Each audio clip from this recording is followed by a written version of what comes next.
సత్య సాక్షి అనుదిన మన్నా ద్వారా మీ అందరికీ శుభోదయం. పరలోక కుటుంబ పరిచర్య మందిర నిర్మాణ పనులు కొనసాగించబడుతున్నాయి. జనవరి 21న ప్రతిష్ఠ కార్యక్రమాలకు మీ అందరికీ మా ఆహ్వానము.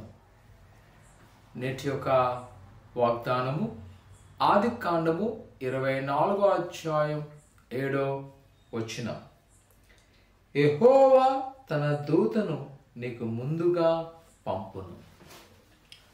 అబ్రహాము గారు తన పరిచారకుడైన ఎలియాజరుకి ఇస్తున్న బాధ్యతలో ఆ పని అప్పగిస్తూ అని చెప్తున్నాడు, యెహోవా దూత నీకు ముందుగా వచ్చును, నీతోను వచ్చును. ఈ నూతన సంవత్సర కాలంలో మన జీవితంలో ఎదుర్కోబోతున్న పరిస్థితులను బట్టి మనం అనుకుంటాం, అయ్యో నేను ఏమైపోతున్నానో, నా పరిస్థితి ఎలా ఉంటుందో అనే ప్రశ్నార్థకము నీలో ఉన్నట్లయితే ప్రియా సహోదర సహోదరి, భయపడక ఆయన దూత నీ తోడొచ్చును. ఆయనే మనలో నివసించి నడిపించగల సమర్థుడు.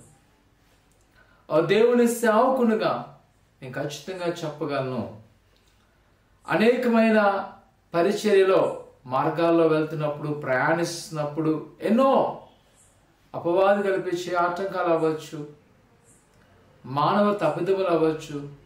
కానీ భయంకరమైన యాక్సిడెంట్లో ప్రతి విషయాల్లో ప్రభువు నన్ను తప్పించున్నాడని చెప్పగలను. ఆ సమయంలో నేను ఖచ్చితంగా చెప్తాను, దేవుని యొక్క దూత మాతో ఉన్నదని. రెప్పపాటులో వెంటనే ఆ గేర్ మార్చడమో, బ్రేక్ వేయడమో, ఏదో ఒక విషయంలో తప్పించబడుతుంటాం. అది ఎలాగ సాధ్యమంటే నేనైతే చెప్పగలను, ఆయన మాతో ఉన్నాడు. అందుకనే ఈ మాట నేను నమ్ముతున్నాను. దేవుడైన యెహోవా ఎలియాజరుకు తన దూతలను పంపించినప్పుడు, ఆయన ముందుగా నడిచినప్పుడు తన పనుబాట్లు సఫలమై ఉన్నాయి. ఈ దినాన దేవుడు మీ పనుబాట్లు కూడా ఆయన సఫలం చేయబోతున్నాడు. భయపడదు, ప్రభు మీతో ఉన్నాడు. ప్రార్థన చేసుకుందాం. పరిశుద్ధుడైన దేవానికి వందనాలు. ఆయన ఈ యొక్క ఉదయకాల సమయంలో నీ బిడ్డలను ఆరాధిస్తుండగా నీ సహాయం దయచేయండి, నీ కృపను చూపించండి, నీ వాత్సల్యముతో నింపి ఆశీర్వదింపచేయమని.